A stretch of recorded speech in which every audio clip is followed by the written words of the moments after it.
մարդու իրավունքների եվրոպական դատարանի վերջին որոշմանը մարտի 1-ի հետ կապված դուք այսօր հենց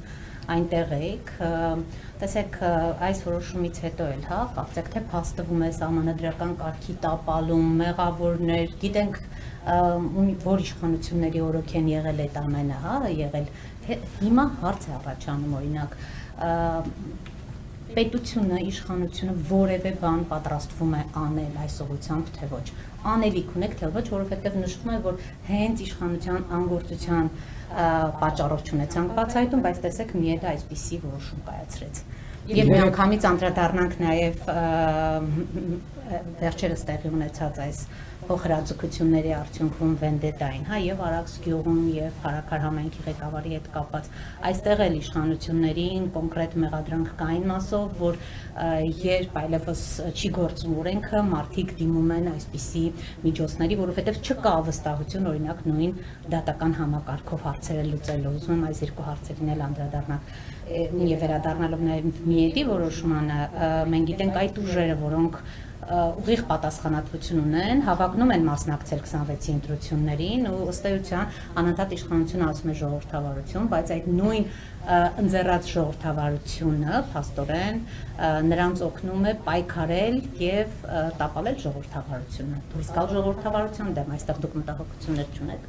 Ես կարծում եմ, որ բոլոր ժողովրդավարական երկրները հիմա այդ թեմայով ունեն մտահոգություններ, որովհետեւ տեղյակ եք, որ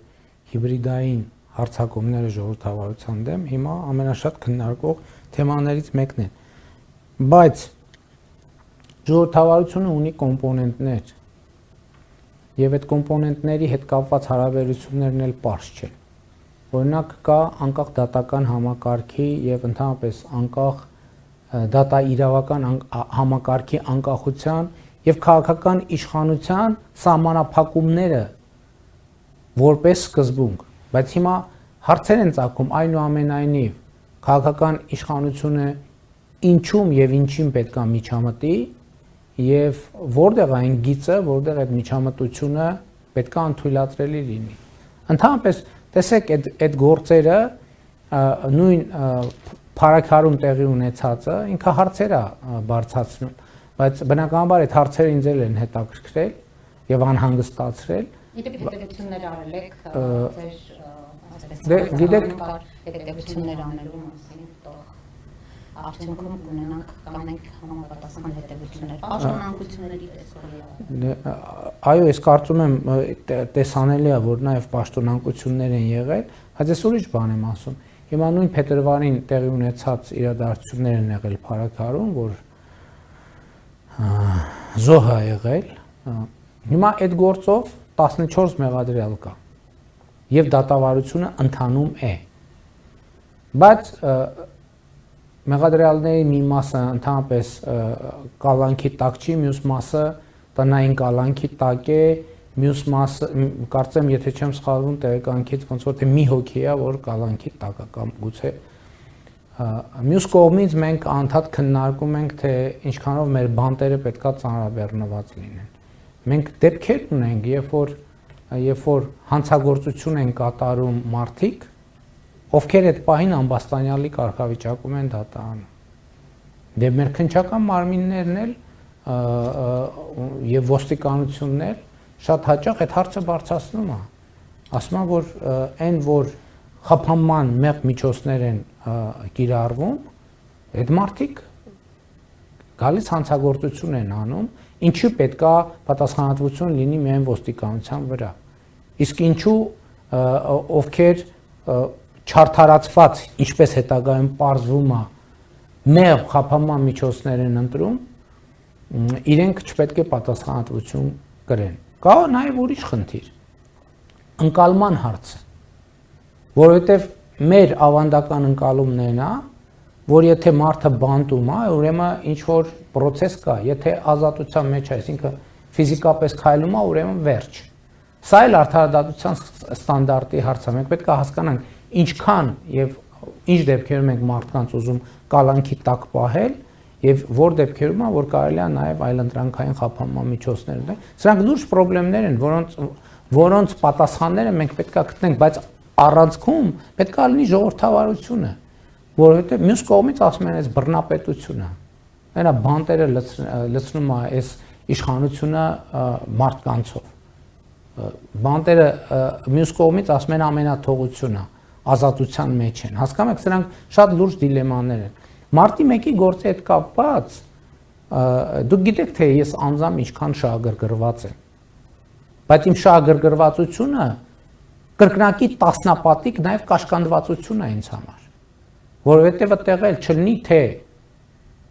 որ ես վարչապետ եմ եւ վարչապետի կարգավիճակի բերումով ես ինչ որ ազդեցություններ եմ գործում, որը նույնպես խնդրահարույց է, բայց եւ ես շատ ուրախ եմ մարդու իրավունքների եվրոպական դատարանի կայացրած որոշման առիթով եւ հույս ունեմ, որ ոչ թե հույս ունեմ, ես կարծում եմ, որ Հայաստանի դատաիրավական համակարգը պետքա ես բան չեմ ասել։ Տեսեք, մարդու իրավունքների եվրոպական դատարանն ասել այդ ամեն ինչը, ուրեմն դրանք պետքա բերեն կոնկրետ հետևանքների եւ քննչական ուղղակի հետ կապված, եւ դատավարական ուղղակի հետ կապված, եւ դատախազական ուղղակի հետ կապված։ Հասկանում եք, դուք իրականում վաղվա ելույթին այդ թեմաներին անդրադառնալու եմ, մենք ունենք դիլեմաներ։ Առաջինը մենք ինչպես ենք պաշտպանում ժողովրդավարությունը եւ ինչպես ենք պաշտպանում ժողովրդավարությունը, որ չստացվի, որ ժողովրդավարությունը պաշտպանելու անվան ներքո բռնապետություն ենք հաստատում։ Սրանք շատ լուրջ դիլեմաներ են։ Եթե դու ժողովրդավարությունը քեզ համար ընդամենը պիտակ է, հիմա քրեական գործերը ամբողջությամբ բան են, չէ, հրապարակային են։ Ամեն ինչ նկարագրված է, բացարձակապես ամեն ինչ նկարագրված է։ Ապօրինի խմբերի ձևավորումը, նրանց վճարումը, ով փողը տվեց, ով փողը տվեց եւ այլն, եւ այդպես շարունակ։ Այլ բան, որ դատական հարթության մեջ այդ ամեն ինչը պետք է արձանագրվի օրինական ձևով։ Բայց հասկանում եք, իմ ամեն նախադասությունը այս թեմայով ասված, հետո կարող է օգտագործվի եւ այն կողմից, եւ այն կողմից, եւ այն կողմից, եւ այն կողմից։ Դրա համար ես ասում եմ, շատ դժվար է գտնել մարդ, որը ավելի շահագրգիռ է, որ մարտի 1-ի եւ ինչի մենակ մարտի 1-ի գործը։ Հոկտեմբերի 27 կա, ուրիշ գործեր կան եւ այլն եւ այլն։ Բայց մյուս կողմից այդ իմ հետաքրքրվածությունը, շահագրգռվածությունը որպես քաղաքացի ինձ համար կաշկանդող գործոն է, որ մի րոպե, բայց այնուամենայնիվ ինչ ենք մենք ուզում, որն է մեր նպատակը։ Իսկ մեր նպատակը ժողովրդավարությունն է, օրենքի գերակայությունն է, եւ ես ասում եմ, այո, մենք այդ նպատակին չենք հասել այն աստիճանի, ինչ աստիճանի, որ մենք կարող ենք հասնել։ Բայց մյուս կողմից էլ ես ուզում եմ մենք արձանագրենք մի բան։ Նախորդ օրը, երբ որ մենք ժողովրդավարության թեմայով քննարկում էր ժողովրդավարության հայկական ֆորումը, ես այդտեղ հասկացա, որ մենք մի հատ էլ խնդիր ունենք։ Երբ որ բանախոսները խոսում էին ժողովրդավարության իդեալի մասին, մենք շատ դեպքերում ժողովրդավարության իդեալի հետևից ենք գնում, դրա համար չենք նկատում մեր այսօրվա ժողովրդավարությունը։ Որտեղ ասում ենք, մեր այսօրվա ժողովրդավարությունը իդեալական է, չէ, իհարկե իդեալական չի։ Բայց եթե մենք ցանկացած բանի իդեալի տեսակետից վերաբերվենք, ցանկացած բանի, մեզ մենակ հիասթափություն է սպասում։ Մենք պետք է կարողանանք գնահատել այն ինչ որ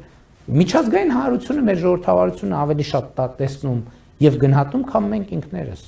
Գուցե նրանից որ սպասում էին օրինակ լրջագույն պատասխանատվության ենթարկողներ, ինչ եմ սա ասում, որովհետև ձեզ քննադատողները ասում են հենց մարտի 1-ի գործով, հենց այս իշխանության, հենց Նիկոլ Փաշինյանի օրոք է եղել, որ մենք ունենք իրավիճակ, երբ Ռոբերտ Քոչարյանն արդարացվեց։ Բա մենք անկախ դատական համակարգ ունենալու համար չենք պայքարել։ Այդ բերեք դատավճիռները ես բոլորինը գրեմ տամ, եկեք ուզում եք դա։ Բերեք ես գրեմ տամ դատավճիռները։ Էդ ենք ուզում, էդ ենք ուզել։ Չնայած ես ասում եմ, այդ արդարացման հետ ես համաձայն չեմ։ Բայց մենք պետության ինստիտուցիոնալ կայացում ուզում ենք, թե չենք ուզում, սրանում է խնդիրը։ Բայց ես ասում եմ, նույն միեդի որոշումները մեզ շատ լուրջ պետքա ազդակ դառնան,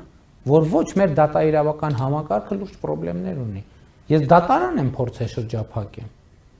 Ես նաև դատական համակարգում եմ փորձել հեղափոխություն անել։ Օբյեկտիվ կամ սուբյեկտիվ պատճառներով դա չի ստացվել, բայց դա չի նշանակում, որ մենք չպետք է շարունակենք Ընդհանրապես այսօր մարդու իրավունքների եվրոպական դատարանի հետ նախագահի հետ հանդիպման ժամանակ ասացի, որ երևի թե դատական համակարգում ճիշտը ոչ թե ռևոլյուցիան է, այլ էվոլյուցիան է, որովհետև ռևոլյուցիան կարա արտակարգ դատարանի տպավորություն թողնի, որը սովորաբար ամենահարմար գործ սկսում է գիլյոտիններ աշխատացնել, բառից բուն կամ փոխաբերական իմաստով։ Մի կողմից ես ուրախ եմ, որ մենք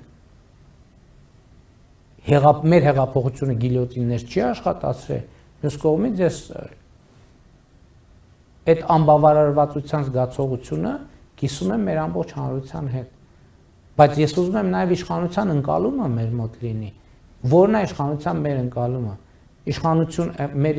ընկալումը բանն է, կայսերական պոլիտբյուրոական է։ Ես այդ ընկալումը չեմ կիսում, թե մեր ընկալումը ժողովրդավարական է, որ մենք պետք է ինստիտուտներ կայացնենք, որտեղ անհատական կամքից շատ բան կամ ամեն ինչ կախված չլինի։ Ես այսօր ընդունում եմ, որ հա ամեն ինչ հետևից պետք է գնալ։ Պետք է ընդཐུպ գնալ, ես այսօր մի կողմից ինձ համար դա հաճույք է, բայց մյուս կողմից խնդրեմ է։ Ես գնում եմ դպրոց, դնում եմ ծորակը տեղն է թե չէ, պինդա ձգած ծորակը թե չէ։ Այդ մարդիկ կարան ասեն, ես ինչու՞ զբաղված ես մարդը։ Բայց հա այդ է օբյեկտիվ իրականությունը։ Բայց իհարկե դատական եւ մյուս համակարգերում կաշկանդվածությունները շատ են։ Բայց մյուս կողմից ես մեր դատավորներին կարծեմ հրապարակային էլ եւ ասում եմ հարգելի դատավորներ, ձեզնից շատերի կամ քչերի անունը գիտի հանրությունը։ Ոչ մեկ դες փողոցում չի ասում, բա ինչ է մենք ազատության մեջ։ Ինչ է գործը բացահայտված չի։ Ում են ասում։ Ում են հարցնում դա։ Ինձ։ Խնդրում եմ օգնեք, որ ես կարողանամ այդ հարցերի պատասխանները գտնել։ Այդ հարցերի պատասխանը տամ, որովհետև ձեր գործունեության քաղաքական պատասխանատվությունը իմ վրա է։